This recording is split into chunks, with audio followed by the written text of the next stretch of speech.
Antes da gente começar, eu vou cantar Gita Dhyana, né? Sempre que a gente fala sobre Gita, a gente deve cantar antes o Gita Dhyana. Gita Dhyana, Dhyana, meditação da Gita.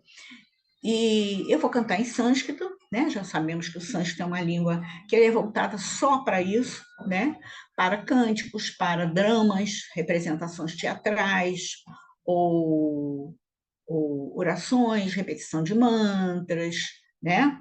Textos de ensinamento, ela não é usada coloquialmente, né? Por isso é que ela se mantém o mais possível pura, né? É claro que muita coisa se perdeu, mas aí há muito tempo, muitos anos, né? Desde tempos imemoriais, mas é, ela é a menos poluída possível, por isso daí a pureza dos seus sons e das suas vibrações. E o Gita Dhyana, ele fala exatamente do que é a Bhagavad Gita, né? Fala que ela está dentro do Mahabharata. Isso tudo que eu vou falar em sânscrito é isso aí. Que ela está dentro do Mahabharata, que ela tem 18 capítulos, que ela foi composta pelo mestre Vyasa, que é um diálogo entre Shri Krishna e Arjuna. E ela fala também o nome de todos os personagens da Bhagavad Gita. Os mestres, a família do Arjuna, os guerreiros, etc, etc. Tá? Então, vamos lá. Vocês podem fechar os olhos, ficar assim quietinho, escutando. Procurem prestar atenção, só ficar prestando atenção, percebendo os sons, tá? Gita Dhyana.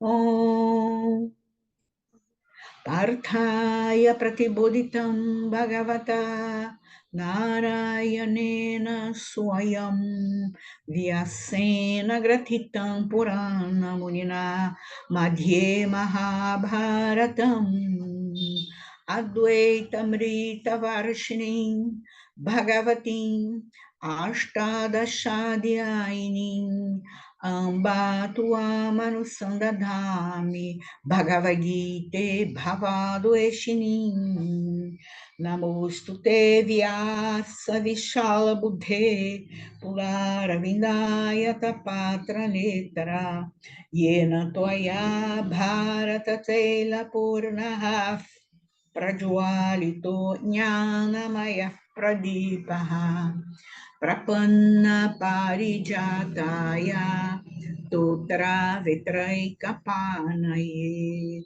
Jnana Mudraya Krishnaya Gita Mritaduhe Namaha Sarvopanishado Gavo Dogdha Gopalanandanaha Parto Vatsa Sudhir Bhokta Dugdang Tamritam Mahate Vasudeva Sutam Devam Kansachanura Mardanam Devaki Paramanandam Krishnam Vande Jagat Gurum Bhishma Drona Tata Jayadratha Jala Gandhara Nilotpala Shalyagrahavati Kripena Vahani Karnena Velakula Ashwatthama Vikarna Gora Makara Duryodhana Vartini Sotirna Kalupanda Vairanadi Kaivarta Karkeshavaha Parasharya Vacha Saroja Mamalam Gitarta Gandot Katam Nanakyana Kakesaram Harikatha Sambodhana Bodhitam Loke Sajana Shakpadeira Haraha Pepiyamana Muda Bhoyad Bharata Pankajam Kalimala Pragwansina Shreyase Mukam Karoti Vachalam Pangum Langhayate Girim Yat Kripatamaham Vande Paramananda Madhavam Yam Brahma Varunendra Rudra Marutaha Stumvanti divyestave Vedei Sangha Padakramo Panishadei Gayanti Yam Samagaha Dhyana Vastitatat Gatena Manasa Pashyanti Yam Yoginaha Yasyantam Navidu Sura Suraganaha Devaya Tasmei Namaha Om. Vamos falar sobre a renúncia da ação, Karma Sannyasa. O nome do capítulo é Karma, Ação, Sannyasa, renúncia da ação. Shri Krishna vai falar para Arjuna ainda sobre aqueles dois estilos de vida. Lembra? Que Arjuna veio, Arjuna não queria ir para a guerra, né? Foi uma situação de conflito, né? Até isso a Bhagavad Gita nos ensina, né? Ela não aconteceu num campo florido, num silêncio, cantos de pássaros. Todo o ensinamento foi meio de conflito, né? Então, qual é o ensinamento para a gente? É exatamente quando a gente está naquela dúvida. Às vezes a gente tem que tomar uma atitude e a gente não sabe qual é. Aí a gente fica a emoção, a afetividade e o que a gente deve fazer realmente. E geralmente os mestres eles dizem que você tem que fazer o Dharma, o que você deve fazer, e não ir pela emoção. O correto é ir pelo Dharma. Doa quem doer. Você pode ser incompreendida, né? Às vezes, então, em família, quando tem aquelas confusões de família, você não sabe o que fazer ali. Ah, mas se eu fizer, eu sei que eu tenho que fazer isso. A gente sabe o que tem que fazer. Ah, mas fulaninho vai ficar zangado, ih, fulaninho não vai gostar, que eu não sei o que. Aí entra o lado afetivo. Não, isso aí é o ego. É o ego, o lado emocional, afetivo, é o ego, né? Você pode ser incompreendido naquele momento, mas depois você vai ser entendido. O tempo vai mostrar que você vai ser entendido. Eles sempre falam isso. Entre o Dharma e o afetivo, o emocional, escolha o Dharma. O que é Dharma? É aquilo que você deve fazer naquele momento, né? É aquilo que cabe ali, dentro do nosso bom senso, é aquilo ali que é o mais adequado, né? Para harmonizar a situação. Né? E muitas vezes a gente é voto perdido, a nossa opinião, é claro que a gente deve dar opinião sempre educadamente, respeitosamente, argumentando por que a gente acha que é aquilo, né? Deve ser feito, mas a gente pode ser sempre, algumas vezes, voto vencido. Tudo bem, se a família escolheu aquele caminho, tudo bem, a gente vê o que vai dar no final, né? Mas a gente deve seguir o Dharma. E o Arjuna estava muito chateado, porque ele sabia que ele na guerra, naquela guerra, que foi uma guerra entre dois grupos de uma família, né? Eram primos, que estavam, aquela coisa do poder, do reinado e tal, né? E como estava uma bagunça muito grande, né? O Duryodhana lá aprontando, não teve como não ter a guerra, todo mundo intercedeu e tal, não foi uma guerrinha qualquer, né? Foi uma guerra para restabelecer o Dharma, exatamente isso. É preciso, às vezes, você tomar uma atitude que parece uma atitude muito enérgica e muito ruim, às vezes é preciso você tomar para restabelecer o equilíbrio daquela situação. Então, ali, a Gita está mostrando isso. E a Arjuna estava muito chateada, porque tinha do outro lado, tinha primos, tinha amigos de infância, mestres. Então, ele estava com medo de matar algum deles, né? Porque você vai para uma guerra, você pode matar, morrer, você pode morrer e pode matar. E aí ele falou, Shri Krishna então falou, estou dando uma revisão rapidinha. O Shri Krishna então falou assim, mas Arjuna, pensa bem, você é o guerreiro, é o mais famoso guerreiro da sua época, é famoso, todo mundo te admira, você é um líder, você é um exemplo, você tem família, você tem pessoas dependendo de você, e ao mesmo tempo você é um exemplo. Apareceu uma situação de conflito, você vai fugir? Qual é o seu Dharma? Ir para lá, para resolver o conflito. Né? Mas o Arjuna relutou e tal. E ele ficou muito confuso, resolveu largar tudo, largou as armas, largou tudo. e falou, ah, não vou, eu tô não sei o quê, Krishna, eu estou confuso, eu não sei o que fazer, por favor, me ajude. Aí ele viu em Krishna o mestre dele, pediu para Krishna ajudá-lo, seja meu mestre, me ajude. Né? Krishna e Arjuna eram amigos de infância, né? Eles cresceram juntos. E eles tinham uma certa intimidade, porque desde criança que eles conviviam juntos. E a Juna sempre viu em Krishna muita sabedoria, né? Ajudava muitas vezes em várias situações. Então, é por isso que ele pediu naquele momento, por favor, seja meu mestre, me ajude. E Krishna, então, começou a falar, né? Que o que faltava a ele, né? Ele é um homem forte, Arjuna, você é forte. Você é não só forte fisicamente, mas você é forte também de mente. Eu sei que você quer se melhorar enquanto pessoa. Por que, que você está com esse medo? Por que, que você está com essa fraqueza? E aí, o que está faltando a você é conhecimento. Você se autoconhecer e conhecer como é que o universo é. Isso aqui é autoconhecimento. É a gente saber qual é o papel da gente dentro desse esquema cósmico, dessa ordem cósmica, desse universo, dessa criação. Né?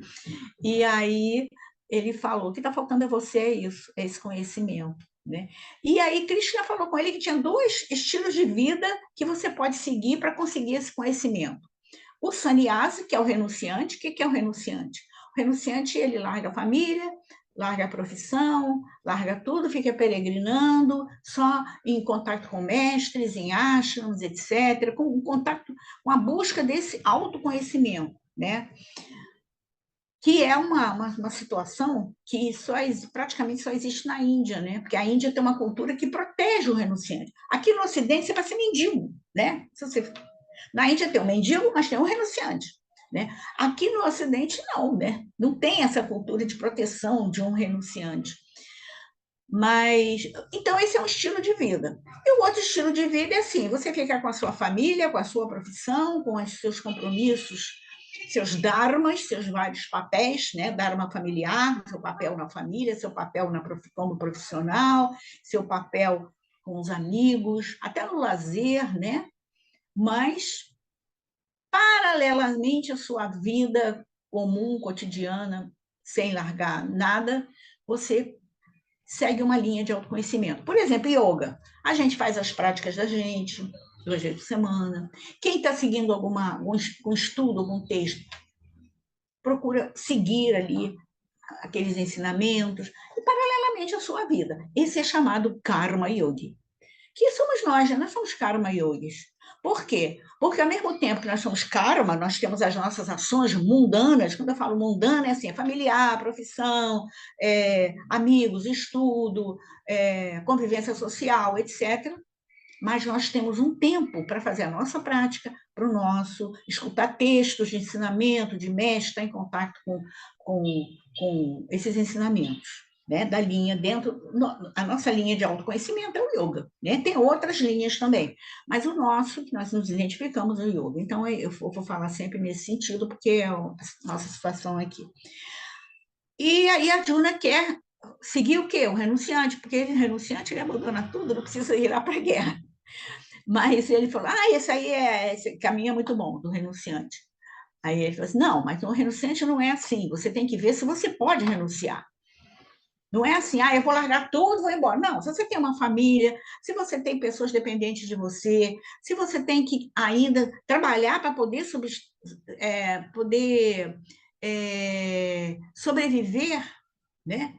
Você não pode ser renunciante. Você tem que ser um karma yogi, porque você tem pessoas dependentes de você. Então, você tem que ver a sua situação. Se você está numa situação que você pode, está liberado, não tem nada que dependa de você, nem nada, aí tudo bem.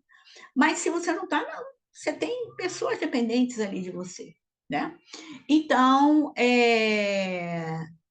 o Krishna explicou a ele, né? Então, você seja um karma yogi, viva a sua vida normalmente, não precisa mudar nada, abandonar nada, mas, paralelamente, faça esse trabalho com você.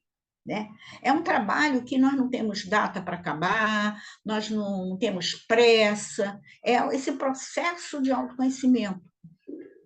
Nós temos a eternidade para fazer isso. Se a gente está agora fazendo, com certeza, nós aqui do grupo já tivemos contato com esse conhecimento, mas estamos desenvolvendo agora. E provavelmente desenvolveremos na nossa próxima vida, porque é um link assim irreversível, é um caminho irreversível. O que você vai conquistando, você conquista, você não perde mais.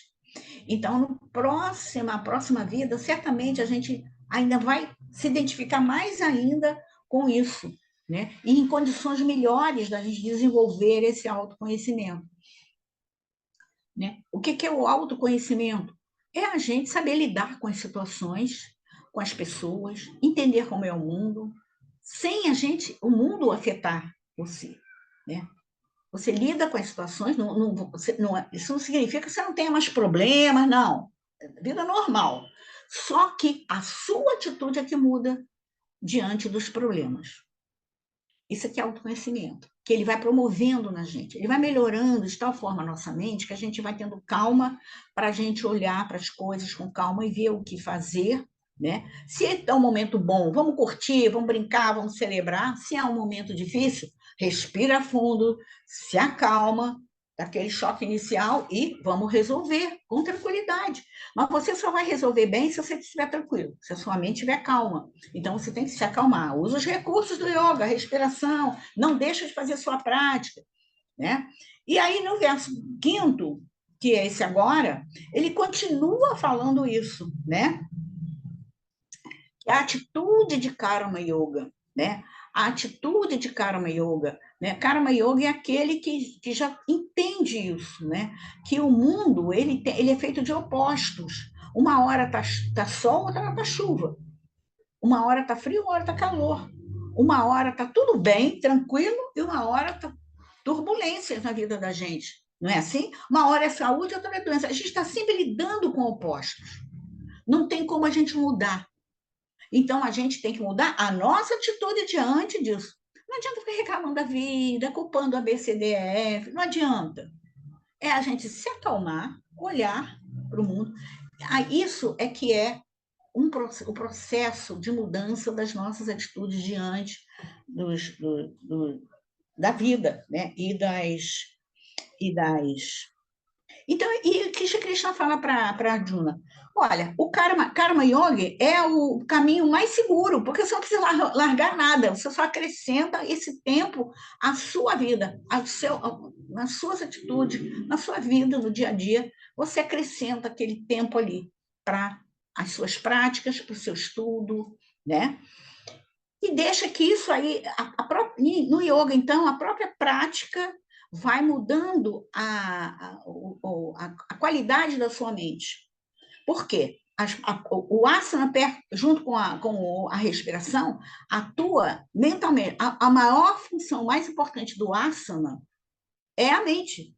É claro que física também, de saúde, é claro que a parte física está ali também, dentro dos exercícios. Mas, fundamentalmente, o objetivo é a mente. Porque aquele momentinho que você está no asana é precioso.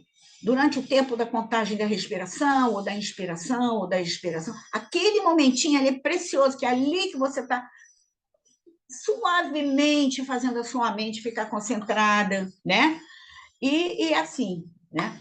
Então, e ele diz que Karma Yoga é o mais seguro. Então, para nós ocidentais, não tem caminho melhor, né? É, e ele diz, e mesmo o Karma Yoga, ele vai levando a um processo de renúncia, né?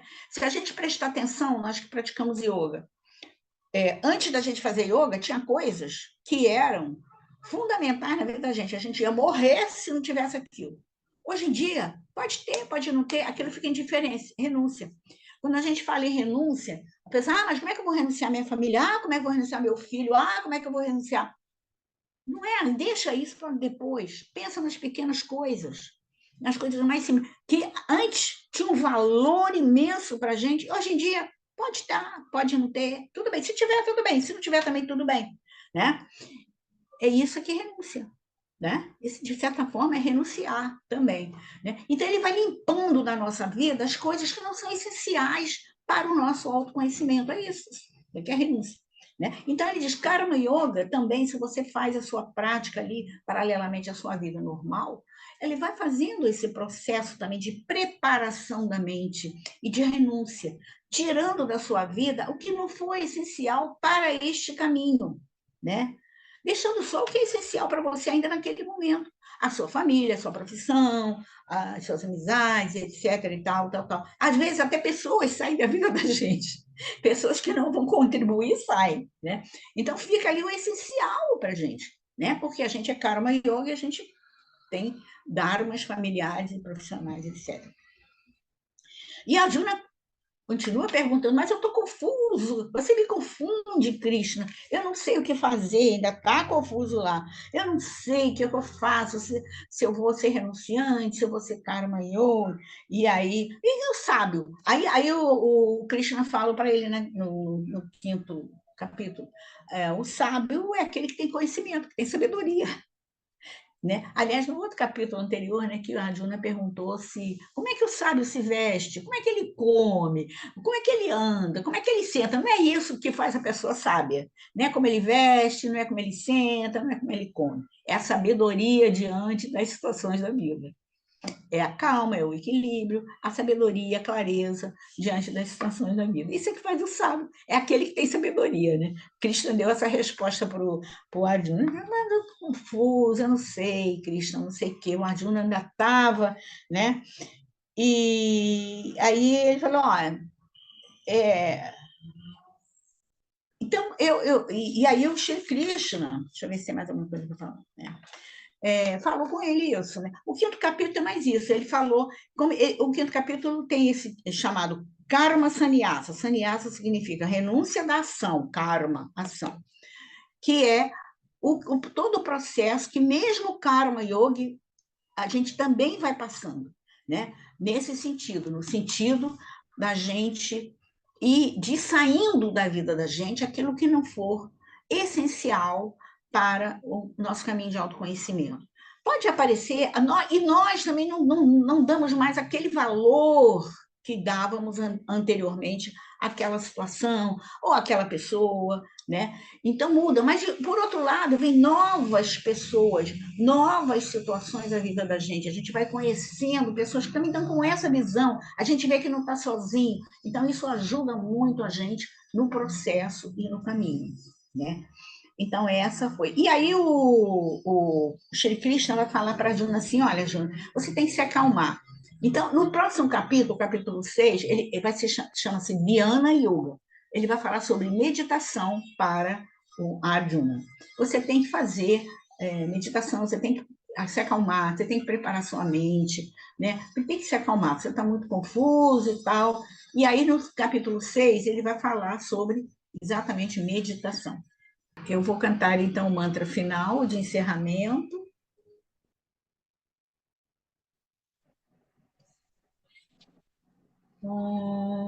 Purnamada Purnamidam Purnat Purnamudachate Purnasya Purnamadaya Purnameva Vashishyate. Om Shanti Shanti Shanti. Hari Om Shri Guru Pyo Namaha. Hari Om.